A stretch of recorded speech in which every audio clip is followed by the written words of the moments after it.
So, Chris, this is your cue. We're gonna pretend we're gonna stop. Did you just pause?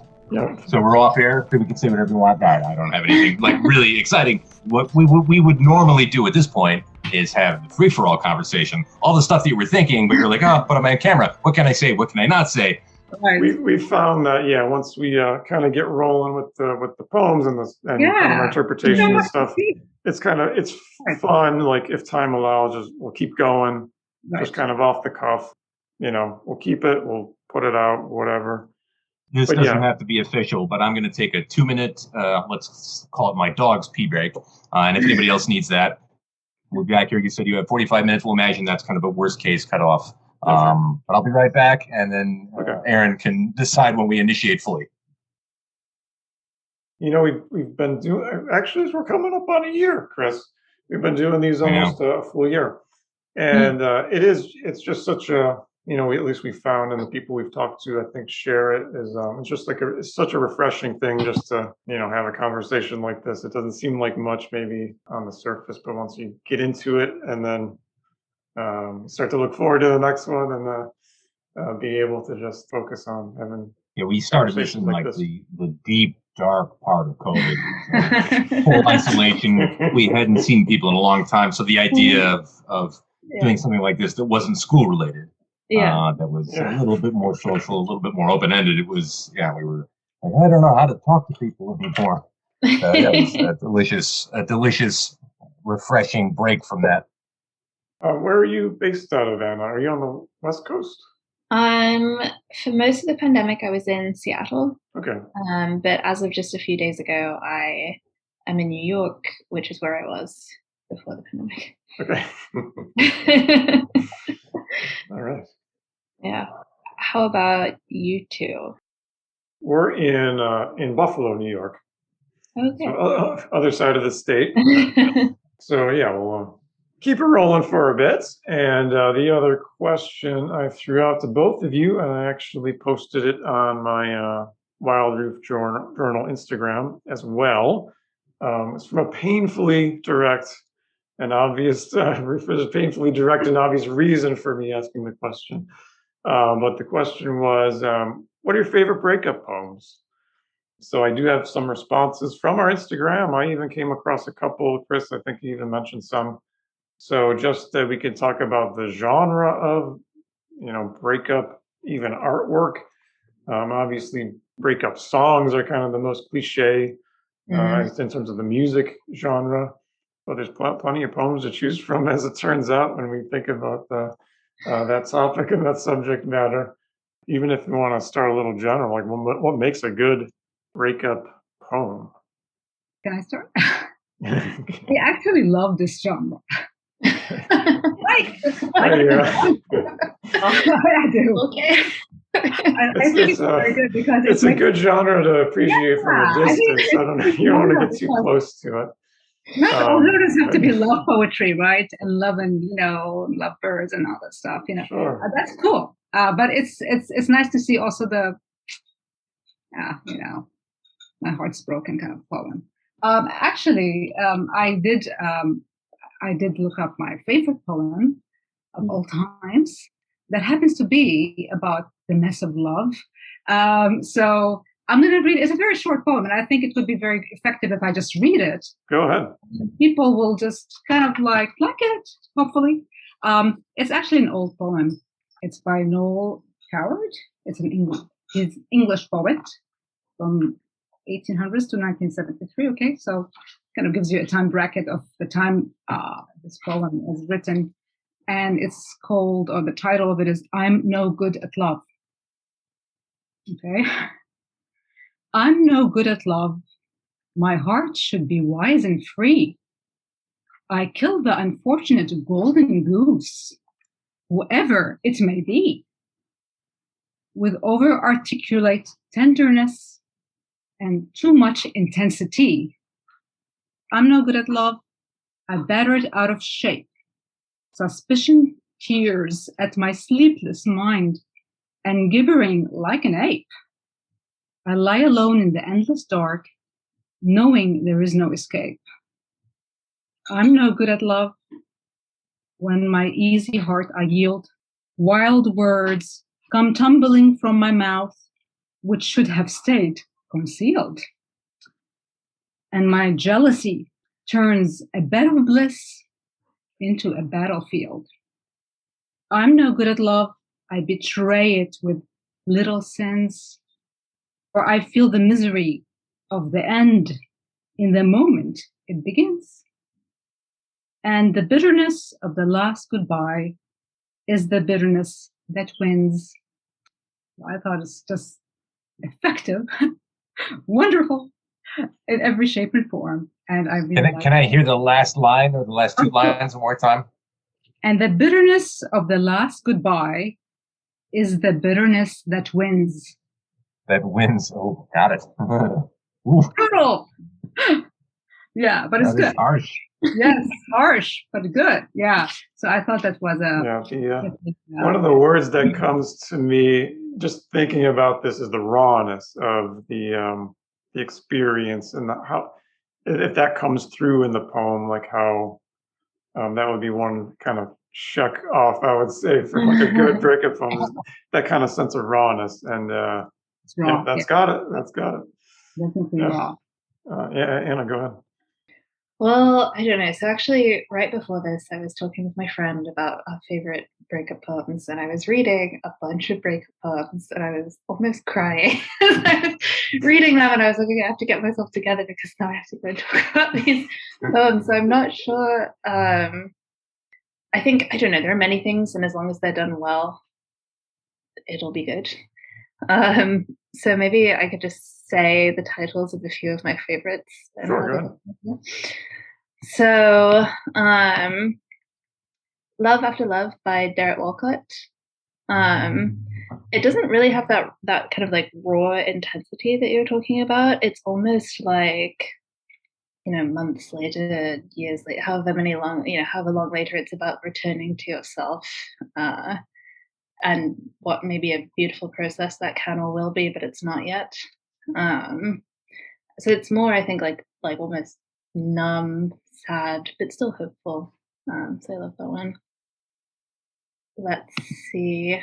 Or Morning by Franca Hart.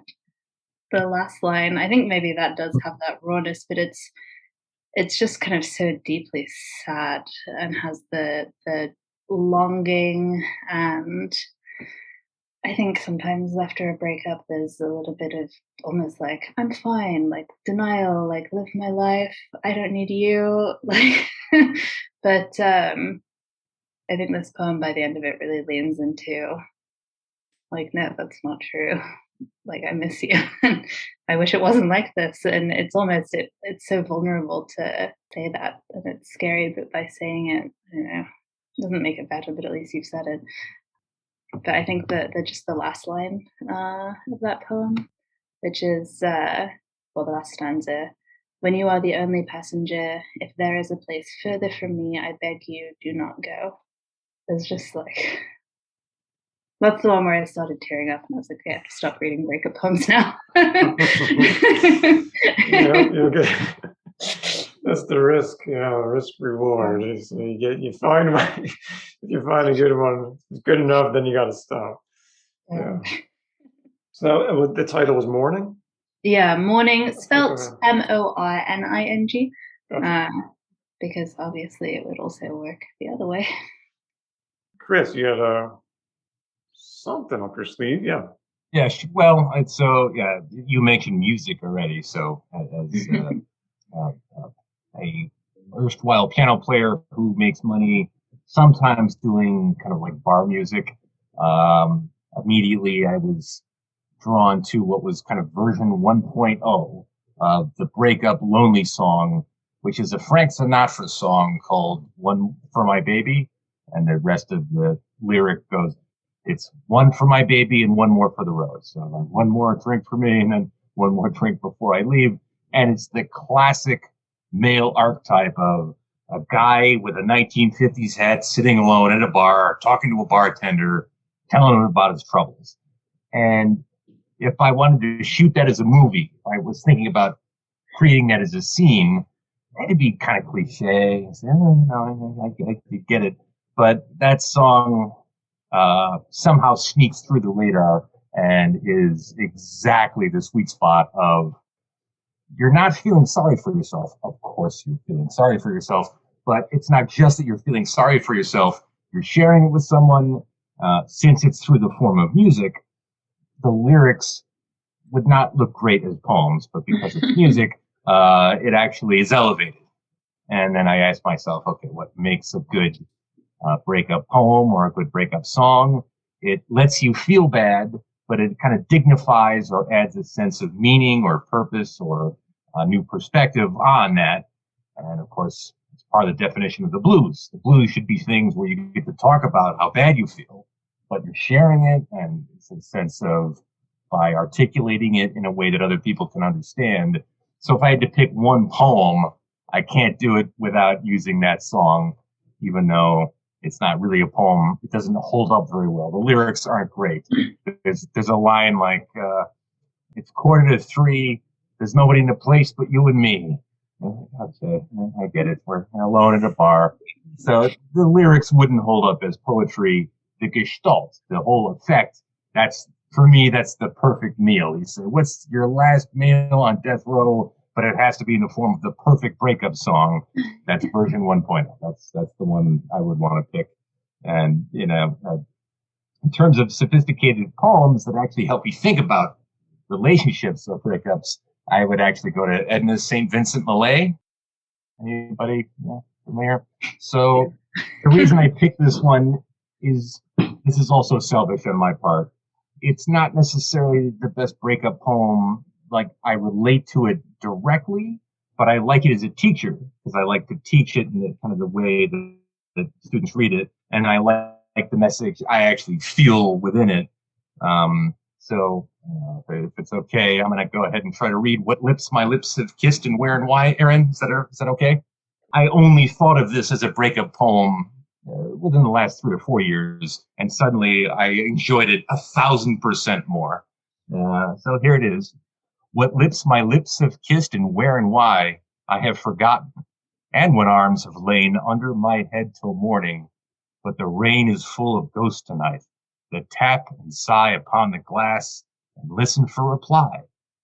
And in my heart there stirs a quiet pain for unremembered lads who again will not turn to me at midnight with a cry. Thus in winter stands the lonely tree, nor knows what birds have vanished one by one, yet knows its boughs more silent than before. I cannot say what loves have come and gone. I only know that summer sang in me a little while, that in me sings no more. The reason I love that on a kind of an art level is I will present that to students and I'll say, all right, what's your first reaction? Or, what do you think the narrator is thinking or feeling, and what's the situation? And it's a trap, because 3/4 of my students will say, well, here's somebody who slept around too much. They will slut shame the hell out of her. Yeah. And this was written in 1920, by the way. So this is 101 years old. So like, well, she's old and she's lonely because she was sleeping around too much. And if she hadn't done that, then she wouldn't be alone right now. And if you reread it and you look for certain key terms like, my heart stirs a quiet pain for unremembered lads. She can't remember individual names. That not again will turn to me at midnight with a cry because they're having a nightmare while they're sleeping on her arm. And you realize she was the one who was completely in control of this situation. And her nostalgia and her love isn't for a specific relationship. It was for kind of a lifestyle. And you don't have to judge that lifestyle. But being me, I looked her up. I said, yep, she's bisexual, but enjoyed herself very much in college. And this is not about regretting that I didn't settle down. This is more about the kind of look back at that circuit in her life. And I love the fact that so many students get that one wrong. And it says, well, she's being punished for what she did. I'm like, nope, You get it. So I like the sassiness of it. I like you're kind of rejecting the traditional breakup narrative that would have to do with losing that one person who is perfect for you. And if only I could get that one person back, I'd be happy. And that's not at all what this poem is about. And in a way, it's like, oh, that's quite nice. That's a little art. It's a little sneaky. It's got a little mischief in it, and that makes me very happy. Nice. Yeah, we kind of have a nice range of material to work with.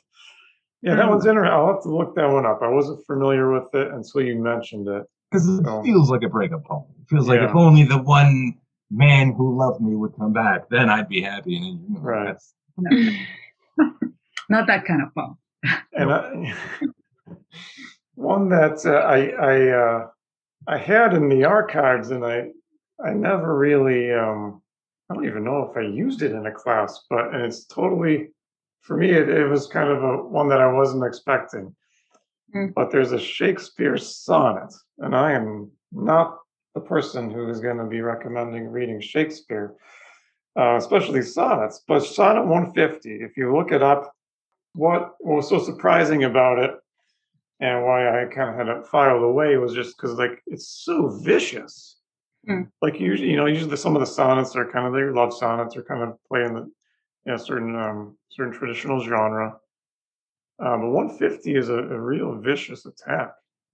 You want to read us a line from? You're intriguing. You're intriguing us so much. We want to have a. We want to hear a line. The brutality. If we can, in your head, translate what is actually being said. So Sonnet 150 starts. Oh, from what power hast thou this powerful might, with insufficiency my heart to sway? So that's an opening jab, that's basically translated as how has somebody with such a deficiency affected me so much, swayed me toward them so much. If thy unworthiness raised love in me, more worthy I to be beloved of thee. There's a couple that came in as suggestions that are quite good. One of them is called One Art by Elizabeth Bishop. That was from Anna, a former contributor, Anna Lockhart from issue 9. Another was a short story called Snow and Beatty. That was from Kaylee Spallin, contributor, issue 11. Like I said, our contributors came in strong today. Snow, that's a very short story. That's a good one. And a poem, it takes a little bit of searching, but I did find it online. It's a short prose poem. And this one I really liked. It's called Here We Are. The author is Lauren K. Wattle, or Watel, Lauren K. Wattle. That suggestion was from Erica Avey, previous podcast guest, Erica Avey. Here We Are is another great breakup prose poem. That one in itself has the nice winter imagery that is so familiar to any good breakup poem. And that one reminded me of another winter-themed breakup poem called A Winter's Tale by D.H. Lawrence. So that's a nice one to check out. I was going to say another poem by D.H. Lawrence also. It's called The Mess of Love, that I think is very effective as well. It's also very raw, but I have it here if you want. We got another, and by D.H. Lawrence, we have a D.H. Lawrence connection. All right. And I'll just mention the last suggestion, then you could read that one. The Home Burial, Robert Frost. And that was from Valentina Grenier, another former contributor, issue 9. So thank you to all our former contributors who are offering breakup poem suggestions for me. And very much appreciated, and some quite good suggestions at that. I don't think there was a bad poem in the bunch. So yeah, you had a D.H. Lawrence, so why don't we go with that one? Oh yeah, I have a D.H. Lawrence, and I was going to talk about art as well. Just one image in art history. Perfect. That I will show you after the poem. So this is called The Mess of Love. It's by English poet D.H. Lawrence, who was born in 1885, died in 1930, some time ago. We've made a great mess of love since we made an ideal of it. The moment I swear to love a woman, a certain woman, all my life, the moment I begin to hate her, the moment I even say to a woman, I love you, my love dies down considerably. The moment love is an understood thing between us, we are sure of it, it's a cold egg. It isn't love anymore. Love is like a flower. It must flower and fade. If it doesn't fade, it's not a flower. It's either an artificial rag blossom or an immortal for the cemetery. The moment the mind interferes with love, or the will fixes on it, or the personality assumes it is an attribute, or the ego takes possession of it, it is not love anymore. It's just a mess. And we've made a great mess of love. Mind perverted, will perverted, ego perverted love. I mean, this is very raw and tough as well, but it's an interesting point of view, right? You said this was D.H. Lawrence? D.H. Lawrence, yes. Can I have the title one more time? It's called The Mess. A Mess of Love? The Mess of Love. I would describe that as one of the most clear poems where the mission statement is so overt, and yet it's still almost heartbreaking. Like I winced a little bit. I was like, the cold egg. Oh, the cold egg. Wow. You don't want to hear this stuff. Yeah, when someone breaks up with you, don't want to hear this stuff. This is too much. Yeah, it's definitely really good. Yeah, but definitely effective. Wow. Let's put it this way. The other thing is I actually have an artwork from art history, and I printed it out. So I said I'll show it to you. So we talked about literature and poetry and all this stuff, but I was thinking maybe in art, like break up images in art. So I did print it out, and I was going to give you actually guys a quiz, a little bit of a quiz. So kind of an interactive like questionnaire here. Yeah, love it. Yeah, and I could post the image when I post the episode. I can post this also. So yeah, go ahead. Well, this one it's a painting. You guys can you tell who the artist is? Already a dead artist, but a very famous artist. No, it's Henri Matisse. Would not have guessed as a Matisse. All right. Yeah, it's not a typical Matisse. Yeah. Let's just put this one. But it's done earlier. Okay. So now, so it's a Henri Matisse painting. So what do you guys see? Pajamas. Pajamas. The guy's in his pajamas, like those match. That's a nighttime thing, and she looks dressed up out to go. I don't know what that's all about. I don't know. I was going to say it's she was wearing a robe, so I don't know if it kind of appeared as a dress to you. Yeah, well, immediately he's confused and befuddled, and his pajamas, and she while she's beneath him, she still seems superior to him somehow. Yeah. Interesting. She's sitting beneath him, but yes, look at his posture. It seems like she's got control of the situation, especially because he's got his hand in his pocket. Oh, his pocket. Because the lines are so straight.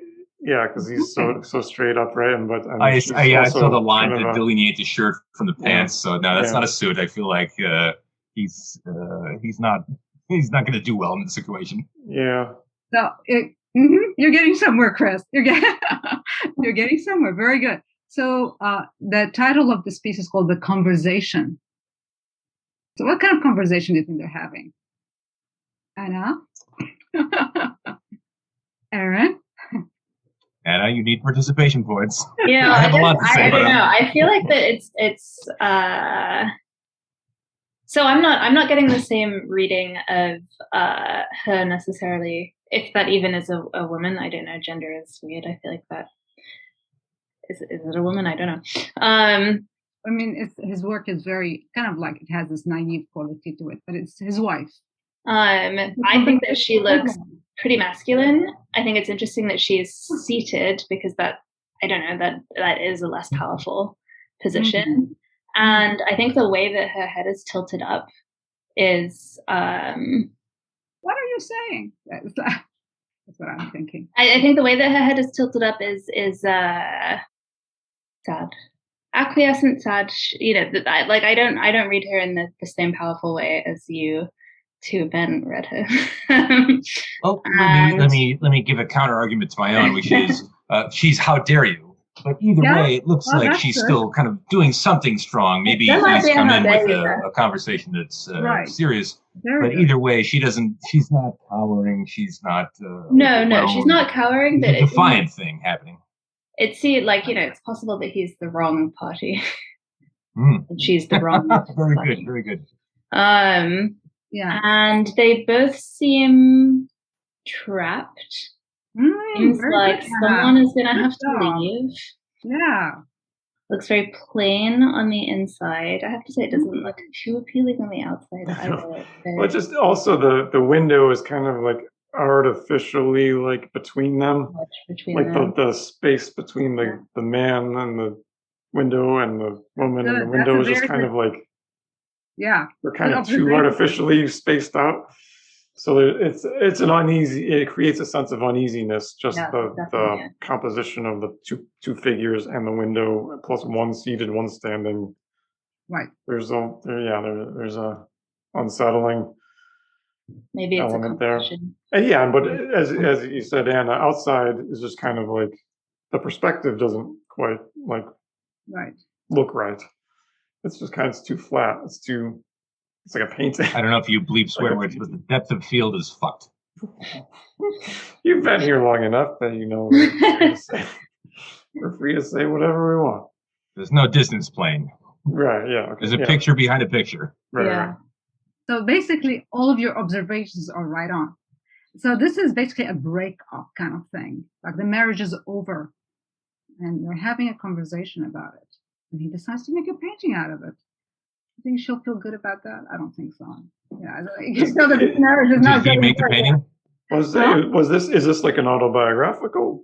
No. I mean, this painting is a painting that I looked at, and he left his wife. Let's put it this way: he left his wife to go to the French Riviera and to be an artist.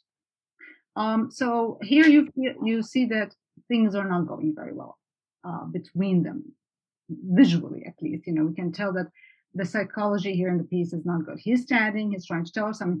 Maybe she's like saying, "Oh, let me sit," or "Oh my God, what are you trying to tell me here?" So he's like, "I'm leaving you," and then also it says a lot about their marriage, which apparently wasn't going very well. That's why he's leaving. But then if you look at the window, so if you were very right on, Anna, with the whole thing that she's sitting down, looking up, trying like, what are you saying? And he's standing up in his pajamas. And the pajamas back then and around that time were like the silk pajamas that were really in on society men all the time, even for just showing off.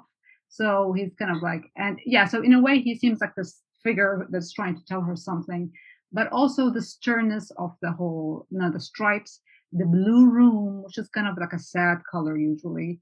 And then outside there's a garden, not inside, but outside there's a garden. That tells you a lot about that.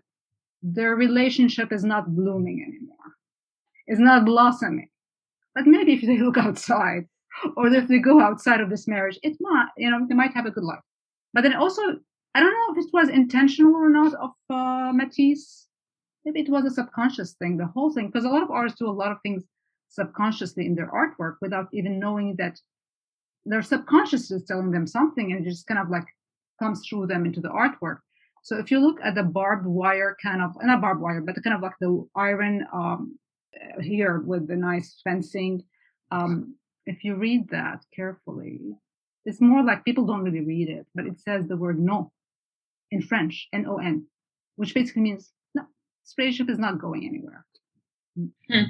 No go. I don't know, honestly, if he meant to do it, but maybe he didn't. Maybe it happened. And a lot of, as I said, artists do things like that. So I do think that this is a very powerful work of art that also embodies relationships and also the end of relationships too. But I think also the fact that she's wearing black, that tells you that it's the morbidity of it kind of the end of the marriage, the death of the marriage, more or less. And yeah, so I do think that this is quite an interesting piece to share with the readers or the viewers, so they can see something visual that translates into a breakup. That's one I was not familiar with that one. So that's yeah, I don't think a lot of people are. I mean, I've seen this because I do teach Matisse to my students, and I've actually looked at it and made my own analogy, and then read about his biography, and I'm like, wow, this piece has so much to it. And the more I look at it, the more I see. Today, for example, I just said she's wearing black. I didn't notice that before. And it's interesting that he's also looking outside of the window, because most of his work is kind of like that. He had a beautiful apartment in the French Riviera, I believe in Nice. And looking outside, you've got a nice, beautiful promenade and everything. So he most of his artwork was inside, looking outside, and you see it in this work as well. So, moment you said barbed wire and the color black, the two things, like obviously the window became a much bigger barrier because you used to wear barbed wire, and suddenly I saw how important the barrier was between the two people. Right. And when you said black, I saw around the eyes, maybe eyeshadow, but you're right. Like a mask. Very good. And so suddenly the eyes popped out at me as being very, very weirdly dark. Yeah. So just you using those two words, I'm like, oh, I'm zooming into different stuff. Black and barbed wire, like I see the picture in a totally different way. I think also, even though he's got these kind of rigid stripes on his pajamas, the fact that he's wearing pajamas and that they're, silk or whatever, indicates his free bohemian nature, whereas she's in this kind of like stiff looking. Right, yeah, very much. Yeah. Or maybe things are not really going well in the bedroom. That could be it too. You could do a very clean Freudian reading of that. They're not having fun. Something's not right there. So they want to look at a blooming garden. Right. Like that. I mean, it could be a barbed wire. Wow. Flowers. This was a little bit of an interesting spin-off. So I appreciate people who made their suggestions on Instagram. That's cool.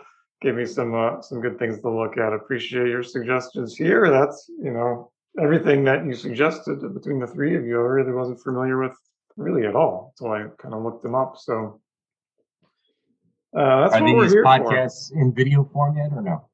Yeah, I sent you the link, didn't you? I hate looking at myself so much. I probably didn't want to check it to know for sure. I was just thinking, if you're an audience member and you're listening to the 10-minute conversation we just had about a picture, like, what the hell are they talking about? They have visuals. The picture. You're setting me up to tell the audience that it is available on YouTube as we start to post some video clips in the visual format, but on the podcast page on the website, I'll post all of our the poems, the pictures we've talked about, even the ones that we kind of talked about tangentially, so you can see them. This was just to kind of tie things together in a loose way. Just the community aspect. I talked about this with Chris kind of months ago when we were kind of talking about having these conversations and roundtables. And having the community element of people who've contributed and people who submit, joining us for conversations, and even people more involved in the website as readers and helpers. Great to have both of you kind of circle back, join us. We'll be doing these roundtables in the future, so if you circle back again, you'll certainly be welcome. So really appreciate your time, your thoughts, everything that you kind of put into the conversation today. So genuinely, thank you. Means a lot to both of us, because we look forward to, me and Chris talk about the upcoming one. We both look forward to it. So to have two newcomers to join us today, awesome. Well, thank you for having us. Thanks again. So we'll wrap things up. Talk to everybody later. Yep. Take care. Thanks for having us.